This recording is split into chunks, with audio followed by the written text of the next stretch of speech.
हमारे नए army chief general Asim Munir, आप सब जानते हैं कि उन्होंने 29 नवंबर को अपने ओहदे का हल्फ उठाया और आजकल वो अपने पहले बैरूनी दौरे पे हैं।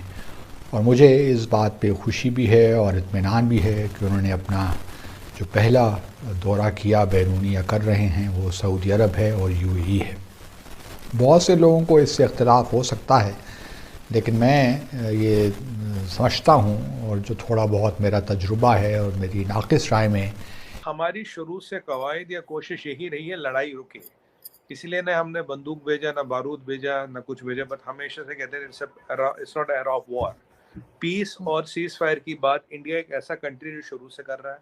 हमने यूएन की बात करें, कहीं की भी बात करें, कहीं हमने ऐसी कोई काम नहीं किया जिससे लड़ाई बढ़े। हमने हमेशा वही काम किया है जिससे लड़ाई घटे। अगर अब दुनिया में कंसेंसस बनाने की बात हो, दुनिया में बातचीत करने की बात हो, ये सब सारा हमने किया। We have been trying our level best कि ये लड़ाई रुके, क्योंकि हम देख पा रहे थे कि दुनिया इससे रिसेशन में आ जाएगा, इन्फ्लेशन बढ़ेगा, फूड, फ्यूल, फर्टिलाइजर तीनों विल बिकम अनप्रेडिक्टेबल। जो हो रहा है, फूड शॉर्टेजेस आएंगी। पाकिस्तान को पूरा विश्व जो है वो भिखारी के नाम से जानता ही था, मगर अब जो है बेशर्म भिखारी के नाम से जानने लगा। क्यों? उसकी वजह है, पहले किसी देश में इनका प्राइम मिनिस्टर जाएगा, जबकि पहले क्या होता है यूजुअली डिप्लोमेट जाता है, मगर नहीं, पहले सबसे पहले इनका प्राइम मिनिस्टर जाएगा, लात खा के वापस आएगा बेइज्जती करा के अपनी। फिर इनका जो है विदेश मंत्री जाएगा, बिलावल भुट्टो जरदारी, लात खा करके बेइज्जती करा के आएगा। फिर जो इनकी उप विदेश मंत्री हैं हिना रब्बानी खार, वो जाएंगी। तब हमने पता नहीं कैसा है, थोड़ी बहुत भीख मिल भी जाती तब। और सब जब हो जाता है उसके बाद आखिरी में आर्मी चीफ जो नए नए आए हैं आसिम मुनीर, फिर वो भी जाते हैं। अभी वो भी दौरों पे निकले हैं, अरब देश, सऊदी अरब गए, यूएई गए, और जगह पे जा रहे हैं, सब जगह भीख मांगते फिर रहे हैं। एक दुनिया ही परेशान हो गई है। ये तो नए नए रूप लेके आते हैं भिखारी। ये सही उन्होंने कदम उठाया है।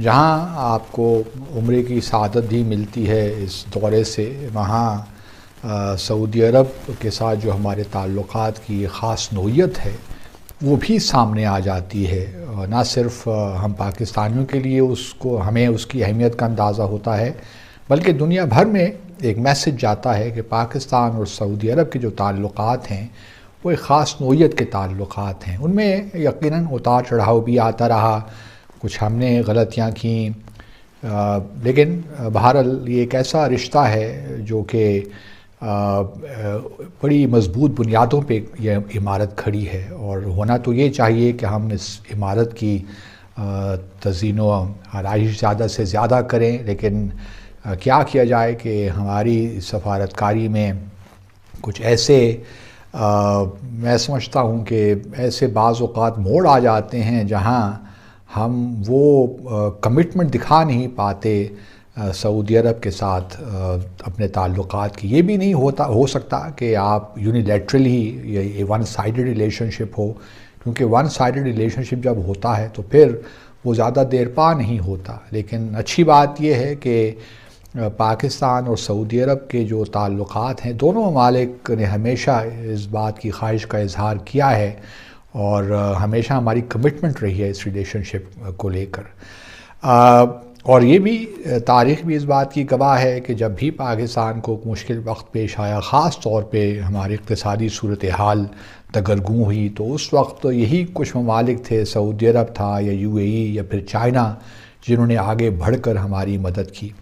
दूसरे ममालिक भी आगे बढ़े, लेकिन हमें जो हमारी जो नज़र आता है अपनी इर्द गिर्द जब हम देखते हैं तो यही तीन ममालिक हैं जो हमारे साथ, ख़ास तौर पे सऊदी अरब और चाइना का ज़िक्र मैं करना चाहूँगा, ये हमारे साथ खड़े रहते हैं। गो कि हमें इमदाद तो बहुत से ममालिक से मिलती है, हमारी तिजारत भी बहुत से ममालिक के साथ है और इन्वेस्टमेंट्स भी मुख्तलिफ़ सोर्सेज से आती रहती है। ख़ास तौर पे अमेरिका भी एक बड़ा अहम मुल्क है, उसके साथ भी जो हमारे ताल्लुक़ात की नोयत है उसमें उतार चढ़ाव बहुत ही आते रहे। लेकिन जहाँ तक अमेरिका और पाकिस्तान के ताल्लुक़ात की बात है तो मैं तो इस नतीजे पे पहुँच चुका हूँ कि हमारी अब जो एक स्ट्रेटिजिक पार्टनरशिप है वो नहीं हो सकती। लेकिन चूँकि इस रिश्ता भी, ये ताल्लुक़ भी बड़ा अहम ताल्लुक़ है, तो हमें इसकी भी जो है करनी है आबियारी, क्योंकि हम इसको वैसे नहीं छोड़ सकते, क्योंकि ये ज़ीरो सम गेम कोई नहीं है। कुछ ममालिक के साथ बहुत आपके अच्छे ताल्लुकात होंगे, कुछ के साथ एक वर्किंग काइंड ऑफ रिलेशनशिप होगी, आप उन रिलेशनशिप को मैनेज करेंगे। लेकिन ये हमने देखा है कि अमेरिका ने बारहा दफ़ा पाकिस्तान में मुदाखलत भी की, और फिर जो उनके ताल्लुकात की नोयत है भारत के साथ वो भी किसी से ढकी छुपी नहीं है, उसकी एक ख़ास नोयत है। और फिर ये भी अपनी जगह एक हकीकत है कि अमेरिका नहीं चाहता कि पाकिस्तान और चीन के ताल्लुकात मज़ीद आगे बढ़ें। वो चाहता है कि इनमें कुछ प्रॉब्लम्स क्रिएट हों, कुछ डाइवर्जेंसेस आएँ, सी पैक आगे ना बढ़े। तो हम बहुत सी चीज़ें देख रहे हैं जिनके ताने बाने जो हैं वो अमेरिका में मिलते हैं या कहीं भारत से जाकर मिलते हैं। हम देख रहे थे, पर अभी देखिए ये लड़ाई जो है ना अर्जु जी, ये रशिया यूक्रेन की लड़ाई है नहीं। तो यूक्रेन तो इंटरफेस है, पीछे सारा नेटो और पूरा वेस्ट की ताकत है। अभी देखिए पीछे जो बाइडेन साहब कह रहे थे कि $47 बिलियन का एड देंगे। अब $47 बिलियन तो बहुत होते हैं ना उसके व्लादिमीर ज़ेलेंस्की को। अगर वो $47 बिलियन का एड मिल गया, मतलब एक तरफ तो आप कह रहे हैं कि आप एक्सटिंग्विशर लेके जाइए और लड़ाई बुझाइए, और दूसरी तरफ लोग आग में घी डाल रहे हैं, आग में पेट्रोल भी डाल रहे हैं, डीजल भी डाल रहे हैं। ये बहुत से लोग को सूट करता है कि पैसा निकले लगे। अब जैसे मैं आपको बताऊं, $1.7 ट्रिलियन ट्रेजरी से मांगना कोई आसान चीज नहीं, बहुत बड़ा पैसा होता है। जो बाइडेन साहब ने बोल दिया थोड़े बहुत पैसे दे, तो खर्चा वर्चा नहीं चल रहा। अब $1.7 ट्रिलियन में होगा क्या? 47 बिलियन मिलेंगे ज़ेलेंस्की को। अगर 47 मिलियन मिलेंगे ज़ेलेंस्की को, ज़ेलेंस्की क्या करेगा? ज़ेलेंस्की हथियार खरीदेगा। हथियार खरीदेगा तो हथियारों का डोमिनेंस किसका है? डेमोक्रेट्स का है। इतने सपोर्ट के बाद भी Zelensky has not been able to deliver तो कर नहीं पाया। पुतिन को घुटनों पे ला नहीं पाया। आपने पुतिन को सूट से निकाला, पुतिन तब भी खड़ा है। आज हकीकत ये है, पुतिन के पास 20 से 25% टेरिटरी तो है यूक्रेन की। और जो पीछे उसने ज़ेलेंस्की ने फोन किया था मोदी जी को कि सर हमें बचा लो, और फिर वो ट्विटर पे भी डाला था। और उसकी अगर आप शर्तों को देखें, उसमें एक शर्त ये भी है कि ये रशिया पूरी टेरिटरी वापस करेगा। रशिया ने किसकी टेरिटरी आज तक वापस की? किसी की नहीं की। और रशिया हमें हर जाना देगा, सुनिएगा, रशिया हमें हर जाना देगा। कि जी रशिया यूक्रेन क्लेम कर रहा है कि कोई वेस्ट ने उसे नया हथियार दिया जिससे 400 रूसी सिपाही मर गए और कुछ 100 घायल हैं। रशिया ने पहली बार पूरी जंग में एक माना कि हाँ हमारे 63 लोग मरे हैं और कुछ घायल हैं, जबकि रशिया कभी कैजुअल्टी इतने आराम से मानता नहीं है।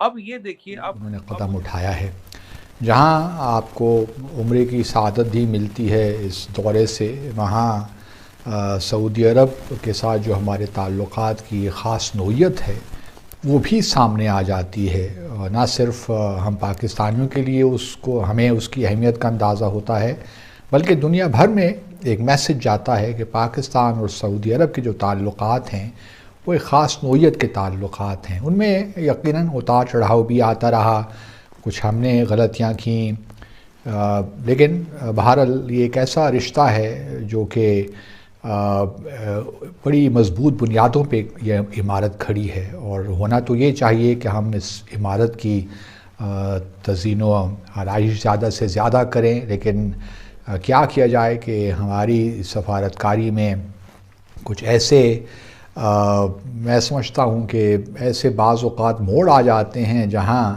हम वो कमिटमेंट दिखा नहीं पाते सऊदी अरब के साथ अपने ताल्लुकात की। ये भी नहीं हो सकता कि आप यूनिलैटरली ये वन साइडेड रिलेशनशिप हो, क्योंकि वन साइडेड रिलेशनशिप जब होता है तो फिर वो ज़्यादा देर पा नहीं होता। लेकिन अच्छी बात यह है कि पाकिस्तान और सऊदी अरब के जो ताल्लुकात हैं, दोनों ममालिक ने हमेशा इस बात की ख्वाहिश का इजहार किया है और हमेशा हमारी कमिटमेंट रही है इस रिलेशनशिप को लेकर।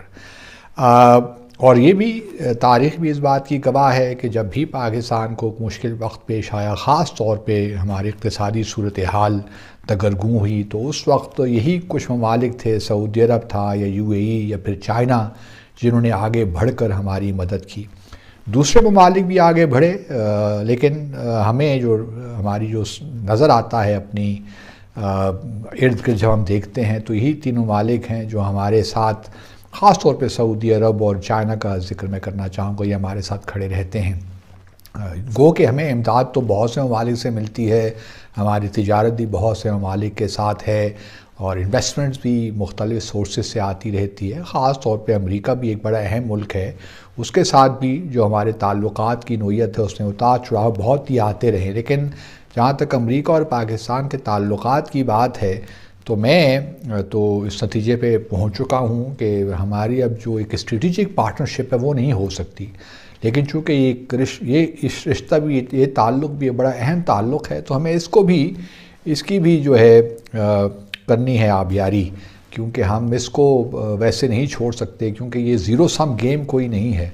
कुछ ममालिक के साथ बहुत आपके अच्छे ताल्लुकात होंगे, कुछ के साथ एक वर्किंग काइंड ऑफ रिलेशनशिप होगी, आप उन रिलेशनशिप को मैनेज करेंगे। लेकिन ये हमने देखा है कि अमेरिका ने बारहा दफ़ा पाकिस्तान में मुदाखलत भी की, और फिर जो उनके ताल्लुकात की नोयत है भारत के साथ वो भी किसी से ढकी छुपी नहीं है, उसकी एक ख़ास नोयत है।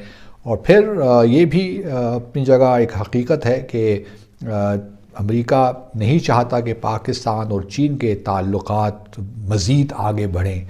वो चाहता है कि इनमें कुछ प्रॉब्लम्स क्रिएट हों, कुछ डाइवर्जेंसेस आएँ, सी पैक आगे ना बढ़े। तो हम बहुत सी चीज़ें देख रहे हैं जिनके ताने बाने जो हैं वो अमेरिका में मिलते हैं या कहीं भारत से जाकर मिलते हैं। हम देख रहे थे, पर अभी देखिए ये लड़ाई जो है ना अर्जु जी, ये रशिया यूक्रेन की लड़ाई है नहीं। तो यूक्रेन तो इंटरफेस है, पीछे सारा नेटो और पूरा वेस्ट की ताकत है। अभी देखिए पीछे जो बाइडेन साहब कह रहे थे कि $47 बिलियन का एड देंगे। अब $47 बिलियन तो बहुत होते हैं ना उसके व्लादिमीर ज़ेलेंस्की को। अगर वो $47 बिलियन का एड मिल गया, मतलब एक तरफ तो आप कह रहे हैं कि आप एक्सटिंग्विशर लेके जाइए और लड़ाई बुझाइए, और दूसरी तरफ लोग आग में घी डाल रहे, आग में पेट्रोल भी डाल रहे, डीजल भी डाल रहे। ये बहुत से लोग को सूट करता है कि पैसा निकले लगे। अब जैसे मैं आपको बताऊं, $1.7 ट्रिलियन ट्रेजरी से मांगना कोई आसान चीज नहीं, बहुत बड़ा पैसा होता है। जो बाइडेन साहब ने बोल दिया थोड़े बहुत पैसे दे दो, खर्चा वर्चा नहीं चल रहा। अब $1.7 ट्रिलियन में होगा क्या? 47 बिलियन मिलेंगे ज़ेलेंस्की को। अगर 47 मिलियन मिलेंगे ज़ेलेंस्की क्या करेगा? ज़ेलेंस्की हथियार खरीदेगा। हथियार खरीदेगा तो हथियारों का डोमिनेंस किसका है? डेमोक्रेट्स का है। इतने सपोर्ट के बाद भी Zelensky has not been able to deliver तो कर नहीं पाया। पुतिन को घुटनों पे ला नहीं पाया। आपने पुतिन को सूट से निकाला, पुतिन तब भी खड़ा है। आज हकीकत ये है, पुतिन के पास 20 से 25% टेरिटरी तो है यूक्रेन की। और जो पीछे उसने ज़ेलेंस्की ने फोन किया था मोदी जी को कि सर हमें बचा लो, और फिर वो ट्विटर पे भी डाला था। और उसकी अगर आप शर्तों को देखें, उसमें एक शर्त ये भी है कि ये रशिया पूरी टेरिटरी वापस करेगा। रशिया ने किसकी टेरिटरी आज तक वापस की? किसी की नहीं की।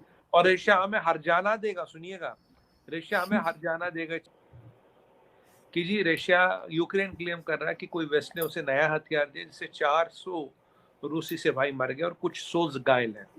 रशिया ने पहली बार पूरी जंग में एक माना कि हाँ हमारे 63 लोग मरे हैं और कुछ घायल हैं, जबकि रशिया कभी कैजुअल्टी इतने आराम से मानता नहीं है। अब ये देखिए, अब मुझे पता नहीं नंबर कौन सा सही है, 400 या 63 है। अगर मैं यही मान लीजिए कुछ बीच का नंबर ले लेते, 100-200 सिपाही मरे, 100-200 घायल हैं। ये जो टूल किट गैंग है, ये आरोप वो लगाती है। अगर आप कोई भी इकोनॉमिक पैरामीटर देखें, कोई भी डाटा उठा के देखें ग्राउंड पे, ऐसा आपको कुछ भी नहीं मिलेगा। अगर ये देखिए, मैं तो यही कहता हूँ, मैं कहता हूँ यार यहाँ कुछ लोग बातें करते हैं इस्लाम की, मगर यार तुम्हें इस्लाम के MBA से ज्यादा समझ आता है। अब Saudi is the land of holy prophet, Saudi is the land of Mecca, तो आपको क्या इस्लाम उनसे ज्यादा समझ आता है क्या? अगर इसकी इंटेंशन है लड़ाई रोकने की, he should have not attacked Russians at such a big scale. मतलब तुम फिर ज़ेलेंस्की क्या कर रहा है? रशियंस के अगेंस्ट अमेरिकन और बाकी जो वेस्ट के वेपन है वो टेस्ट कर रहा है। तो ऐसा आदमी कहता मुझे पीस भी चाहिए और मैं नए वेपन भी टेस्ट करूंगा, मैं हथियार भी लूंगा और मोदी जी मुझे बचा भी लो। मतलब तुम काहे समझते हो भैया? ज्यादा सुरते हो क्या तुम? जिसको पीस करनी थी वो उस हिसाब से चलता है। पाकिस्तान में अलग अलग बाकायदा लेयर होती हैं, लेयर दर लेयर होती हैं, कई अलग अलग विभाग बटे हैं, सब अपना कोशिश कर लेंगे। सबसे पहले प्रधानमंत्री जाएगा, चप्पल खा करके वापस आएगा। विदेश मंत्री, उप विदेश मंत्री, आर्मी चीफ और कोई भी बचा होगा ना इनके यहाँ पे, कोई एक चपरासी होगा, उसको भेज देंगे, जाओ तुम भी अपना मौका, तुम भी अपनी किस्मत आजमाओ। तुम्हारी मेरे को लकीरें देख के लग रहा है हाथ की, शायद तुमको भीख मिल जाएगी, किसी को भी भेज देंगे। ये डिप्लोमेट पाकिस्तान में नहीं है। हर पाकिस्तान में हर कोई डिप्लोमेट है। प्राइम मिनिस्टर भी डिप्लोमेट है, फॉरेन मिनिस्टर, सब foreign minister, army chief.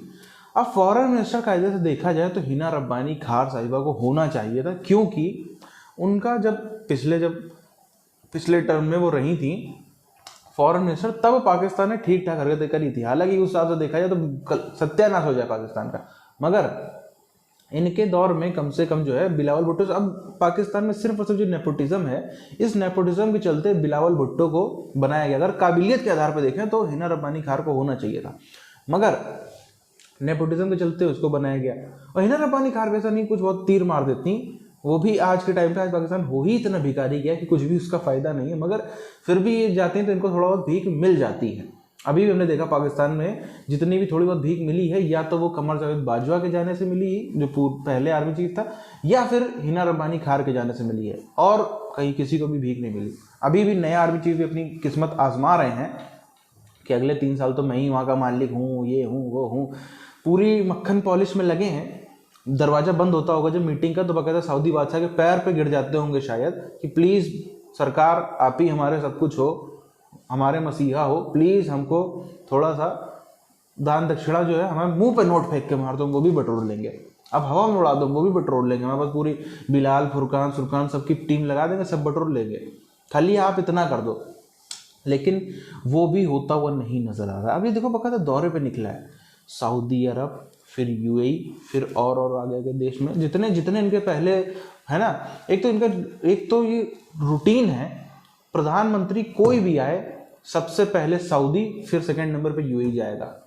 Army chief कोई भी नया आए सबसे पहले सऊदी, सेकंड नंबर पे यूएई जाएगा। ये इधर से शायद चालू करते हैं, इनको शुभ लगता है या पता नहीं क्या है, इधर से ये लोग चालू करते हैं। हर बार जैसे अभी आप देख लो शहबाज शरीफ के टर्न में वहीं से शुरुआत करी थी, सऊदी ने एक बार लात मारी तो सब लात मारते चले गए, सबने इनको। अभी इसके खैर रिजल्ट तो नहीं निकल के आए हैं, अगर भीख मिल जाएगी तो उसकी खबरें आएंगी, अगर कोई खबर नहीं आई है इसका मतलब भीख नहीं मिली, क्योंकि जैसे नेताओं को उनके भीख नहीं मिलती तो मीडिया खूब चलाता है, इमरान के सपोर्टर जो पत्रकार है वो खूब चलाते हैं, देखो देखो वहां से बेइज्जत करा के आ गए।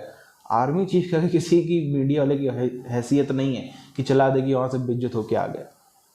खैर समय बताएगा क्या भीख मिली क्या नहीं मिली, मगर ये है कि नया आर्मी चीफ इनका जो भारत के खिलाफ आवाज भरता था वो भी अब बादशाह सऊदी बादशाहों के पैरों पर गिरता नजर आ रहा है। इनको ये चीज समझनी चाहिए, ये जिससे जाकर रिक्वेस्ट कर रहे हैं ना वो भारत से आकर रिक्वेस्ट करता है।